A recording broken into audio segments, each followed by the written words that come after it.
महागठबंधन के ही हिस्सा है डीएमके पार्टी, और डीएमके पार्टी के तरफ से कोई ना कोई नेता हमेशा जो है सनातन धर्म को लेकर और हिंदी भाषी को लेकर अनेकों प्रकार से गलत तरीके से टिप्पणी करते रहते हैं। क्या कहेंगे इसमें? वो वहाँ का इतिहास ही वही है। उनको वोट इसी आधार पर बना है, वो पेरियार के समय से ही वह हिंदी विरोध।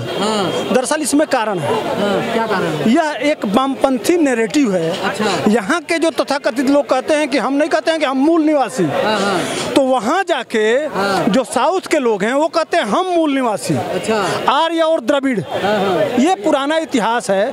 वही द्रविडियन माइंडसेट को लेके वह गाली देंगे इधर के, जैसे मान लीजिए ये नैरेटिव है वहाँ का।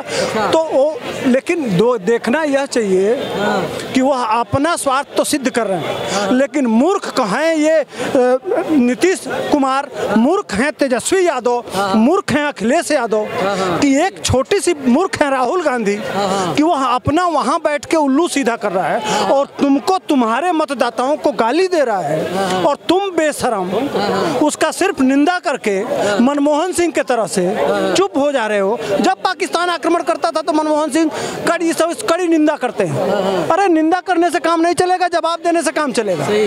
अगर आपको इधर वोट पाना है तो आपको उससे गठबंधन खत्म करना पड़ेगा, और इसका जवाब जनता में विश्वास कायम करने के लिए कि भैया हमको इस तरह का व्यक्ति तो नहीं चाहिए। निंदा से काम नहीं चलेगा। कुछ भी कर लीजिए, निंदा से काम नहीं चलेगा।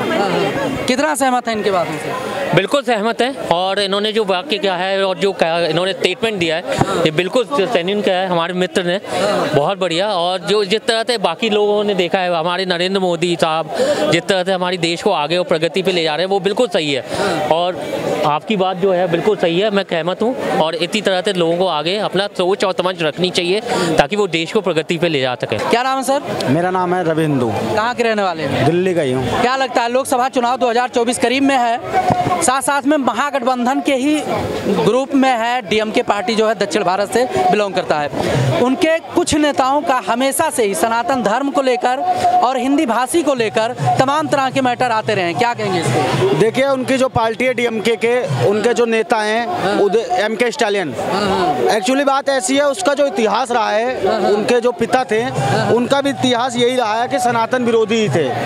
वो क्रिश्चियन धर्म को फॉलो करते हैं, क्रिश्चियन धर्म को फॉलो करते हैं। चलो अच्छी बात है, कोई भी धर्म को, आप किसी भी मजहब को, पंथ को फॉलो करो, लेकिन किसी धर्म के लिए आप ऐसी बातों का प्रयोग कर रहे हो तो इससे ये जाहिर होता है कि डीएमके की जो स्थापना है वो सनातन विरोधी ही स्थापना थी। वो जो उनके पिता थे करुणानिधि स्टालिन, जो उनके पिता थे एमके स्टालिन के, वो नास्तिक था। अच्छा। और उसने जब अपनी पार्टी का स्थापित किया तो वो इसी तर्ज पर किया था कि मैं नास्तिक हूँ। तमिलनाडु में ऐसा है कि वहाँ पे हिंदुत्व जो हिंदू हैं, सनातनी हैं, उनकी संख्या कम हो गई है। अच्छा। पहले संख्या बहुत थी, आज भी हमारे वहाँ पे 40,000 मंदिर है सनातनियों के। अच्छा। उसके बावजूद जो करुणानिधि स्टालिन है वो एक नास्तिक व्यक्ति थे, वो हमेशा से सनातन के विरोधी थे, और इसी तर्ज पर उन्होंने पार्टी बनाई थी डीएमके। अच्छा। तो उनका तो जाहिर सी बात है, उनके जो डीएनए है उसी में भरा पड़ा है कि सनातन का विरोध करना। अच्छा। उसी की वजह से उनकी पार्टी बनी और उसी की वजह से वो सरकार चला रहे तमिलनाडु में। अच्छा, क्या कहेंगे इस पे?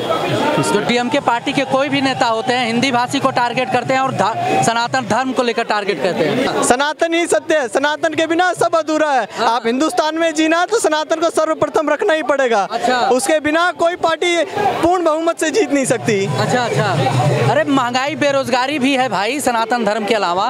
महंगाई बेरोजगारी, आज हमारा देश कहां से कहां पहुंच गया। कांग्रेस 2014 से पहले और 2014 के बाद। अच्छा। विदेशी नीति हमारी देख रहे हो, हर जगह अभी हमारे भारत का डंका बज रहा है। हाँ। राहुल गांधी कह रहे हैं कि बेरोजगार संसद पे हमला कह रहे हैं, और आप जो है अलग अलग की बातें गिना दे रहे हो। राहुल गांधी को सरकारी चलाने नहीं आती, राहुल गांधी से क्या पूछे हम कि सर वो अपने इधर के लोकल जो जनता है उनको खुश करने के चक्कर में ना ये सारी हरकतें करते हैं। अच्छा। मतलब कि अब वो ये होता है वोट बैंक पॉलिसी होती है, मतलब इस एरिया में सबसे ज़्यादा कौन वोटर है, इस एरिया में कौन सबसे ज़्यादा वोटर है, कौन कम वोटर है। जिस जो वोटर ज़्यादा हो तो उनको खुश करने के लिए कुछ भी बोल देते हैं, और ये सारी चीज़ें यहाँ पे है और कुछ नहीं। महंगाई और बेरोजगारी भी है, राहुल गांधी जी कहते हैं। अब महंगाई तो अगर अदर कंट्री से अगर मैं गौर करूँ तो अदर कंट्री से तो हमारा इन्फ्लेशन ठीक ही है। जैसे टर्की में जाएंगे तो 200% से ज़्यादा इन्फ्लेशन है, पाकिस्तान में जाएंगे तो पाकिस्तान की बात करेंगे तो बोलेंगे बेकार से बात कर रहे हैं, मगर चाइना में कहेंगे तो मंदी।